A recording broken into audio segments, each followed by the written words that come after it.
for today. Yung the best nila na halo-halo ni Kuya Jan. Okay? So for now, time naman na interview natin siya. So how much ba itong halo-halo na ito? How much niya ba ito binibenta? And bakit nga bang mura? Yan. Hi Kuya Jan. Hello po. So, kailan ka nag-start itong business mo na halo-halo? Since nung nag-summer. Oh. Nag-start nung mga March. Ito lang. Oo. Ask ko lang, bakit ang mura? Bakit 35 and then ang daming ingredients? Actually, hindi ko rin alam eh. Hindi kasi, nung namalengke kasi ako, bago ako nagpresyo, tignan ko muna kung magkano lahat yung gagastusin. Okay. Then ngayon, kasi tinuruan ako dun sa may binilang ko nito. Sabi niya, para makabenta ka, ganito gawin mo. Bawat isang ingredient, isang takal lang, ganito gawin mo, marami-rami. Oo. Yung kada isang takal, isang pagkakalit ng ingredients, yun na yun. Oo. Then naman po, pag nakutang naman nila isang ingredient, yung isang baso niya, Oo. halos kalahati naman na yun naman. Yes. Then ginawa ko dun right ko, nagtagay ako nung isa-isa. Kasi maubos yung ganito. Okay. Then binila ko kung ilang baso yung maubos ko sa isang ganito. Oo. Pumapalo naman siya ng mga 30 to 35 cups naman siya eh. Then pag tinotan mo naman yun, malaki-laki na rin naman yung kalalabasan. Yung income. Ano naman din po, lumalabas naman na yung saka yung tubo. Oo. Mamumuhunan ako ng, kasi araw-araw po ako namamalengke eh. Oo. Mamamalengke po ako ng mga, sabi natin all-in po na yun. Nasa 2.5. Then, yung 2.5 po na yun, pag napaubos ko lahat yun, lumalabas din po ng mga 3 hanggang 3 times. Wow. May tubo ka rin na 5 to 1,000. Oo.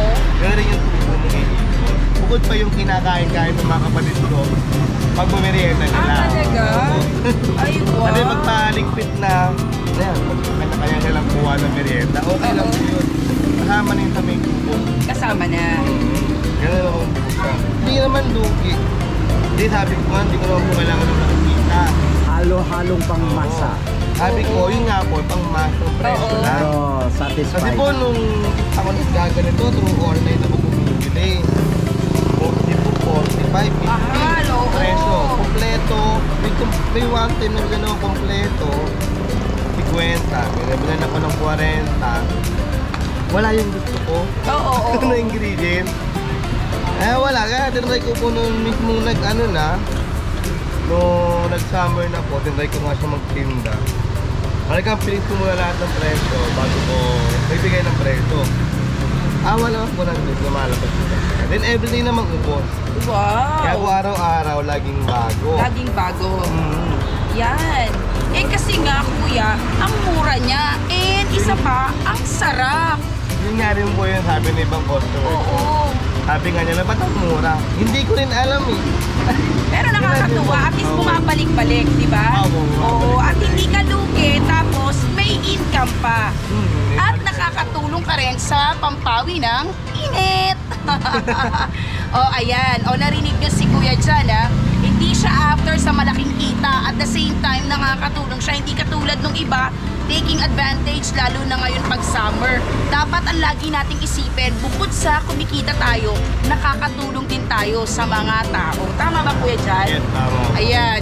O kaya siya bine-bless, balik na balik yung mga client, siguro laki na ng tubo mo, no Kuya? Ay, hindi naman po ganun kalaki. Kasi yung kinikita ko rin dito, pag kinakapunta ko din kami, sa akin din po yung kainan. Pag kinakapunta ko doon, nahuhugot ko rin siya. Ay, din po, kaya, parang mini canteen. Ikot-ikot lang din. Yung konting natutubo, ayun, nakatabi.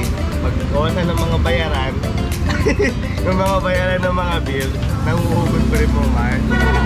Wow! Kumbaga lahat naman na na aayos naman lahat. Sige, pabatiin na natin si Kuya Jan. Kuya Jan, greet ka muna. Sino gusto mo i-greet? Sige. Yung mga pamilya ko sa lupa ng Pilipinas, nakakalat ng po sila doon. Ayan lang po. Thank you po. Thank you. Yan. Thank you, Kuya Jan. So, ayan na. Nakadiscover tayo ng masarap at murang halo-halo. So dito lang yan, along 8th Avenue, 9th Avenue, corner D. sa may corner D, Aquino Street. So, kung ikaw taga Caloocan ka, why don't you visit them and taste yung sinasabi namin ni Mr. Let's Go na super sarap, na halo-halo and murang-mura pa. Okay? So, this is for now, and I do hope that you like this video. And for now, it's bye-bye, paalam. This is your Lady the Driver, and saying, visit this store is a place, para ma-taste nyo yung sarap ng halo-halo. Thank you, beautiful people, and if you like this video, don't forget to give me a like sign. Please subscribe in my channel. Follow me in my Facebook, TikTok, and Instagram account. Thank you very much, dear beautiful people. God bless you all. Mwah, mwah, mwah.